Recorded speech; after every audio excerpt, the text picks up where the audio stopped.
عزیزان کرام وقار، میں نے جس آیت کریمہ کی تلاوت کرنے کا شرف حاصل کیا، وہ تبارک و تعالیٰ فرماتا ہے: اے ایمان والو، تم پر جو روزے فرض کیے گئے یہ تم سے اگلے پچھلے والوں پر بھی فرض کیے گئے ہیں، لہذا اگر تم جان سکو تو تمہارے لیے بھلائی ہے۔ سب سے پہلے آپ یہ جانیں کہ 30 روزوں کی حکمت کیا ہے۔ اللہ تبارک و تعالیٰ نے ہمیں اور آپ کو یہ 30 روزہ رکھنے کا حکم کیوں دیا؟ کیوں رکھتے ہم پورے مہینے میں؟ یہ بات تو صاف صاف ظاہر ہو جاتی ہے کہ 30 روزے ہیں 3 بات میں لگے ہوئے، لہذا اس 30 روزوں کی حکمت اگر ہم جانیں تو واقعی ہمارے دل و دماغ میں یہ بات پھٹکے گی کہ اللہ تبارک و تعالیٰ نے انسان کے سر کے بال سے لے کر پیر کے تلوے تک جتنی بھی چیزیں دی ہیں سب میں کچھ نہ کچھ حکمت ہے، کوئی بھی چیز بغیر حکمت کے نہیں۔ یہ 30 روزہ حجت الاسلام میں ہے، مفسرین کرام فرماتے ہیں کہ جب اللہ تبارک و تعالیٰ نے حضرت آدم علیہ السلام کو اور آپ کی بیوی کو جنت میں رہنے کا حکم دیا تو اللہ تبارک و تعالیٰ نے حضرت آدم علیہ السلام سے کہا تھا کہ اے آدم، اس درخت کے پاس مت جانا۔ ایک درخت تھا، اب اللہ بہتر جانے کہ اس درخت کی راز کیا ہے، اس درخت میں جانے سے اس کا راز کیا تھا۔ اللہ نے فرمایا تھا اے آدم، اس درخت کے پاس نہ جانا اور نہ ہی اس کے پھل کو کھانا۔ حضرت آدم علیہ السلام بڑی شدت سے اور سختی سے اس کی پابندی کرتے رہے، اتنی پابندی کرتے رہے، اتنی پابندی کرتے رہے کہ آپ بھول گئے۔ پھر چلے گئے اس درخت کے پاس اور اس درخت کے پتے کو یا شجرے ممنوع کو، روایت میں آتا ہے وہ گیہوں کا جو ہے چکور تھا، اس گیہوں کو یا شجرے ممنوع کو آپ نے کھا لیا، اور کھانے کے بعد اللہ تبارک و تعالیٰ نے کہا کہ تم نکل جاؤ جنت سے۔ جب میں نے قید لگا دی تھی کیوں نکلا، کیوں کھایا، تو پھر بھی آپ نے کھا لیا، تو اللہ تبارک و تعالیٰ نے ان سے کہا کہ آپ جنت سے نکل جائیے۔ پھر کہا آپ سے کہ 30 دن تک آپ رات دن دن روزہ رکھیں، اس لیے کہ جس چیز کو آپ نے کھایا ہے وہ آپ کے پیٹ میں گئی ہے، اس کا اثر 30 دن سے کم میں اترنے والا ہے، اس کا اثر کو ختم کریے، زائل کریے۔ تو اسی کے ماتحت حضرت آدم علیہ السلام جس شجرہ ممنوع کو کھائے تھے اس کا پیٹ اس کا جو ہے پھل آپ کے پیٹ میں گیا، اور اس کی خوشبو کو بو کو دور کرنے کے لیے آپ پر 30 روزے فرض کیے تھے۔ حضرت آدم علیہ السلام پر جو ہے دن و رات رکھنے کا حکم دیا تھا اللہ تعالیٰ نے، لیکن ہمارے پیارے محمد مصطفیٰ صلی اللہ علیہ وسلم کی امت ناطقہ ہونے کے صدقے توسل میں کرم فرماتے ہوئے اللہ تبارک و تعالیٰ نے صرف ہمیں اور آپ کو جو ہے دن ہی میں رکھنے کا حکم، یہ ہے 30 روزوں کی۔ دیکھیے رمضان کا مہینہ بڑی عظمت والا، بابرکت والا اور رفعت اعلیٰ، بلندی والا، بزرگی والا ہے، لیکن اگر ہم یہ سمجھ کے چھوڑ دیں گے کہ صرف برکت والا، عظمت والا، بزرگی والا ہے تو اس کی ساری برکتیں ہمیں اور آپ کو حاصل نہیں ہوں گی، بلکہ اس کا رول ریگولیشن ٹرمز جو دیا گیا ہے، جو کرنے کا حکم دیا گیا وہ ہمیں کرنا پڑے گا۔ حضور سرور کائنات صلی اللہ علیہ وسلم فرماتے ہیں کہ ہر چیز کا پھولنے اور کھلنے کا موسم ہوتا ہے۔ ہر چیز کا پھولنے اور پھلنے کا موسم ہوتا ہے. تو لہٰذا یہ رمضان کا مہینہ یہ ایسا مہینہ پوتر مہینہ ہے کہ اس مہینے میں بندہ صرف دل سے خلوص سے جو بھی کرتا ہے، جس نیکی کو کرتا ہے، وہ ایک نیکی کو کرتا ہے لیکن وہ ایک نیکی نہیں کرتا ہے، وہ ایک نیکی کرتا ہے لیکن وہ 70 نیکیوں کے برابر ہوتا ہے. کوئی اگر راہ خدا میں 1 روپے بھی خرچ کرتا ہے تو گویا کہ اس نے 70 روپے خرچ کیے. فی سبیل اللہ میں کوئی 1 روپے دیتا ہے تو اللہ تبارک و تعالیٰ اس کو 70 روپے کا ثواب دیتا ہے. یہ رمضان کے مہینے کی فضیلت اور برکت، جس کو فقہا نے کہا کہ انسان جب روزے کی حالت میں رب کی بارگاہ شرفیت میں دونوں ہاتھوں کو اٹھاتا ہے تو اللہ تبارک و تعالیٰ فرماتا ہے کہ اس کے ہاتھ کے درمیان اور آسمان کے درمیان کوئی پردے ہے نہیں کہ اللہ سے بندہ جو مانگتا ہے اسے دیا جاتا ہے. تو اسی وجہ سے کہا گیا ہے کہ رمضان کے روزے آپ پر 30 فرض کیے. 11 مہینے اللہ تبارک و تعالیٰ کے ہم اگر ہر چیز کا شکر ادا کرنا چاہے تو ہم سے یہ شکریہ ادا ہو نہیں سکتی ہے. ہر چیزوں سے انہوں نے نوازا. ہمارے جسم و جسمانیات میں کوئی ایسی چیز نہیں جو اللہ کے علاوہ کسی دوسرے نے دیا. ساری چیز زمین میں پھولنے پھلنے والے، ساری چیز سبزیاں، پھل، میوے، ساری چیز اللہ تبارک و تعالیٰ کا دیا ہوا ہے. اگر ہم اس کا شکر ادا کریں، اس نعمت کا شکریہ ادا کریں گے تو ہم سے یہ زبان چھوٹی پڑ جائے گی، مگر اس نعمت کا شکریہ ادا ہم سے ہو نہیں سکتا. 11 مہینے اللہ تبارک و تعالیٰ نے ہمیں دیا. 11 مہینے کھائے پیے، موج مستیاں، ساری چیز کیے. اللہ نے کہا صرف ایک مہینہ اس کو برداشت کر لو. پھر دنیا کی نعمت نہیں، اللہ تبارک و تعالیٰ کہتا ہے میں خود ہی تمہارے ساتھ ہوں. نعمت نہیں، اللہ کہتا ہے میں تمہارے ساتھ خود ہی ہو جاؤں گا. حضرت موسیٰ علیہ السلام ایک دن اللہ تبارک و تعالیٰ سے بات کرنے لگے، یا اللہ جتنا قریب میں آپ سے ہوں، آپ کے قریب دنیا میں کوئی بندہ اتنا قریب آپ کے نہیں. جتنی زیادہ قریب میں ہم آپ سے بات کر سکتے ہیں اتنی قریبی میں ہو کر کے دنیا کا کوئی انسان، کوئی شخص بات نہیں کر سکتا.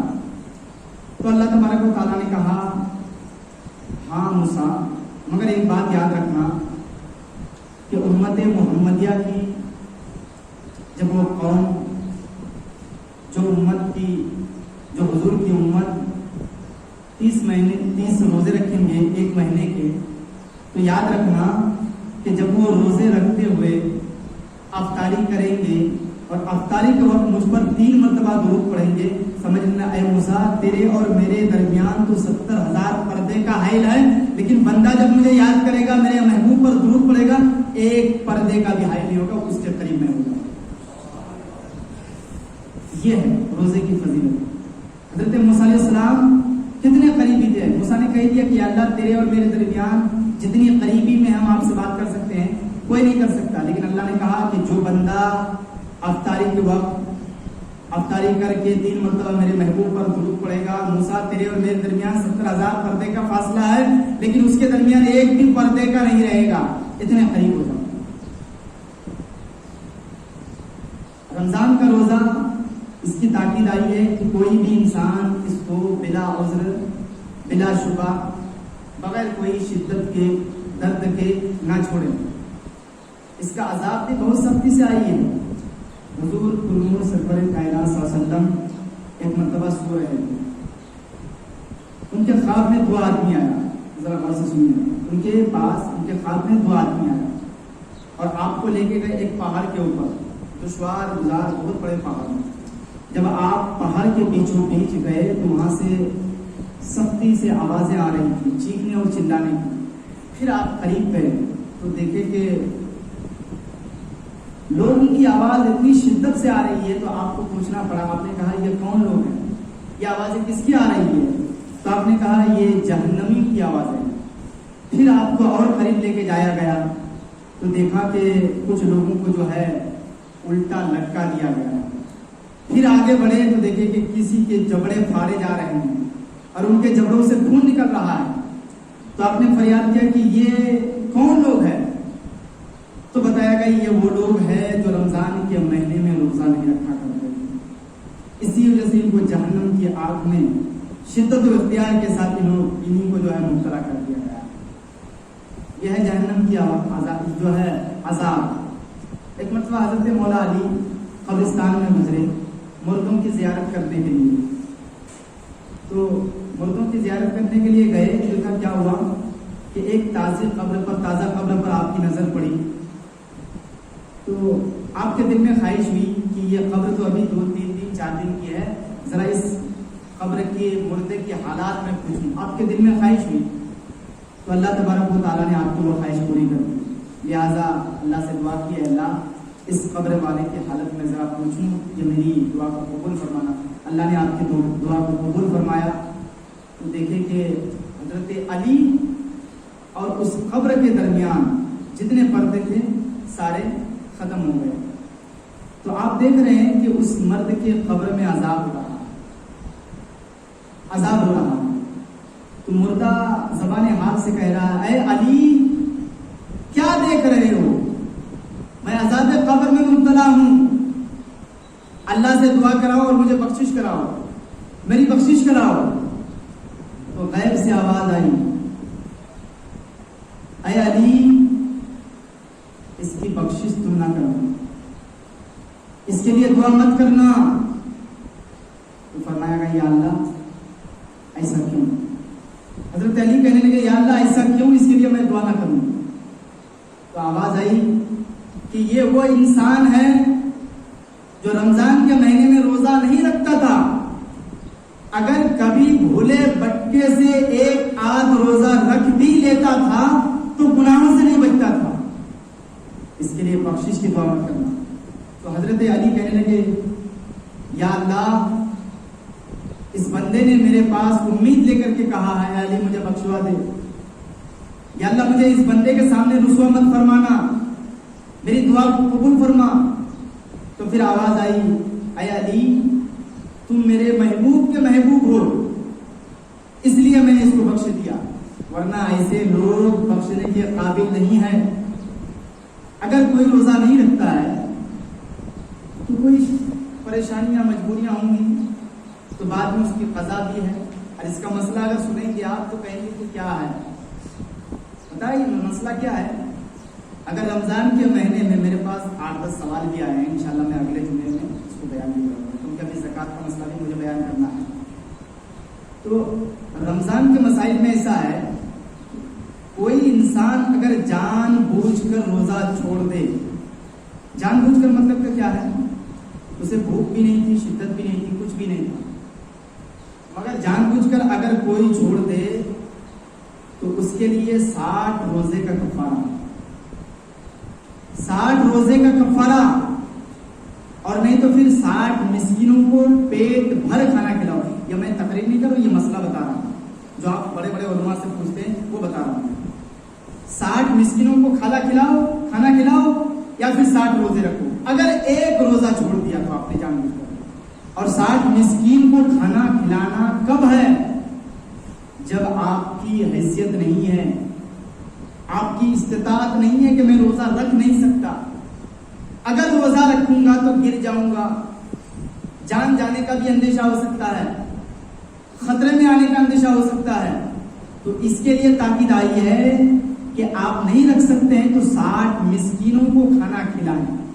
اگر آپ رکھ سکتے ہیں بلا شبہ، تو اگر آپ یہ سوچ کر بھی کہیں کہ چلو یار 60 روزہ رکھنا ہمارے لیے بہت بڑی بات ہے، 60 مسکین کو کھانا کھلا دیتے ہیں، تو وہ کفارہ آپ کا مانا نہیں جائے گا۔ اگر آپ روزہ رکھ سکتے ہیں تو روزہ رکھنے کی صورت میں اگر آپ 60 مسکین کو کھانا کھلائیں گے تو یہ آپ کا کفارہ ادا نہیں کیا جائے گا، یہ مانا نہیں جائے گا۔ لہذا آپ خود اگر قابل قبولیت ہیں تو آپ کو 60 روزہ رکھنا پڑے گا۔ 60 روزہ کس طرح، یہ بھی ذرا جان لیں کہ 60 روزہ رکھتے رکھتے اگر آپ پریشانی میں آ گئے، کسی مجبوری کے تحت آپ نے 60 روزے میں ایک رہ گیا تھا، 59 رکھا، 60 پورا نہیں کر پایا، تو بتایا گیا پھر سے آپ وہیں سے شروع، یہ 60 جتنے رکھے تھے 59 یہ سارا بیکار، اب پھر سے آپ ایک ہی گنتی شروع کرنی پڑے گی۔ یہ ہے روزے کا کفارہ۔ یہ جان بوجھ کر چھوڑ دینے والوں کو، اور جو چھوڑتے ہیں توڑ دیتے ہیں، توڑنا چھوڑنا دونوں کے مسئلے الگ ہیں۔ اگر آپ کی مجبوری ہے، بہت بڑی مجبوری، اچھا مجبوری بھی کیسی ہونی چاہیے؟ انسان روزہ رکھتا ہے تو روزے کی حالت میں تھوڑی سی بھوک ضروری ہے، پیاس بھی لگے گی، شدت بھی ہوگی، تو ایسی تھوڑی موڑی مجبوری سے نہیں چلے گا۔ اس وقت تک یہ آپ کی جو ہے مجبوری مانی گئی جب آپ اپنے آپ کو روک نہ سکو، پتہ چلے آپ چلنے کے لیے قابل نہیں، چلتے ہیں گر جاتے ہیں، تو ایسی صورت میں آپ توڑ سکتے ہیں، چھوڑ سکتے ہیں، یہ ہے آپ کا طریقہ۔ تو انسان کو چاہیے کہ بہر صورت میں ہم روزے کیوں چھوڑیں؟ اللہ تبارک و تعالیٰ کہتا ہے، حضور سرور کائنات صلی اللہ علیہ وسلم فرماتے ہیں کہ انسان جب روزے کی حالت میں اپنے ہاتھ کو کنٹرول کرتا ہے، پیر کو کنٹرول کرتا ہے، زبان کو کرتا ہے، آنکھ کو کرتا ہے، تو ان ساری چیزوں کا روزہ، بہت سارے لوگوں کے روزے اس کے منہ پہ مار دیے جائیں، اللہ تبارک و تعالیٰ کو اس کے روزے کی کوئی ضرورت نہیں ہوتی۔ کب انسان روزے کی حالت میں ہوتا ہے، اگر کسی کو گالی دیتا تو زبان کا روزہ گیا، آنکھ سے بری چیز کو دیکھا تو آنکھ کا روزہ گیا، ہاتھ سے بری چیز کو پکڑا تو ہاتھ کا روزہ گیا، پیر سے غلط اقدام اٹھا کر کے وہ کسی چیز کو ٹھوس پہنچایا تو پیر کا روزہ گیا۔ تو لہٰذا ان ساری چیزوں کا روزہ تو چلا ہی گیا آپ کا۔ کیا صرف اسی کا نام روزہ ہے کہ بھوکے پیٹ جو ہے رہیں اور شدت اختیار کریں؟ اس کا نام روزہ نہیں ہے۔ ساری چیز کو آپ اپنے کنٹرول میں لاؤ، اپنی پرورش میں لاؤ۔ یہ ساری چیز جب آپ کے اوپر آمادہ ہو جائیں گے، آپ ان ساری چیزوں کو اپنے آپ پہ کنٹرول کر لیں گے، قابو میں رکھ لیں گے، تب جا کے آپ کا روزہ بھرپور مانا جائے گا، ورنہ اللہ تبارک و تعالیٰ کو آپ کے ایسے روزوں کی کوئی ضرورت نہیں۔ روزہ رکھنے سے انسان بتایا گیا ہے کہ روزہ جو ہے بتایا گیا کہ روزہ جو ہے گناہوں سے بچنے کا ایک ڈھال ہے۔ آپ بہرحال بہر صورت دیکھے ہوں گے، ابھی روزے سے ہیں، یہ بات محسوس بھی ہوتی ہوگی، پیاس کی شدت تو ہر انسان کو، پیاس کی شدت ہر انسان کو ہے۔ ٹھنڈے بوتل کا پانی دیکھ کر کے محسوس ہوتا ہے کہ کاش اگر میں روزے دار نہ ہوتا تو وہ پانی میرے طلب میں ہوتی، میں پیتا اس کو، پھر یہ ساری پریشانیاں دور ہو جاتی۔ تو بتایا گیا کہ روزہ رکھنے سے انسان کے سارے اعضاء کمزور ہو جاتے ہیں، سارے اعضاء کمزور ہو جاتے ہیں، پھر وہ گناہ کرنے کی طاقت نہیں رکھتا۔ کسی بھوکے انسان کو دیکھ کر کے، وہ روزہ نہیں رکھا ہے لیکن بھوکا ہے، آپ روزہ رکھے ہیں، تو آپ کے دل میں خیال آئے گا کہ یا اللہ میں روزہ رکھا، مجھے اتنی تکلیف ہو رہی ہے، مجھے شدت ہو رہی ہے، تو روزہ رکھ کر کے یہ تو اللہ اس کے رسول کو راضی کرنے کے لیے ہے، تمام نفسیاتی خواہشات کو قربان کر دینے کا نام روزہ ہے۔ تو بہرحال بہر صورت میں تو یہ چیز کر ہی سکتا، لیکن اگلا بندہ جو روزہ نہیں رکھا ہے تو بھوکا ہے وہ، تو آپ کے دل میں تڑپ ہوگی کہ ذرا اسے کچھ کھانے پینے کا۔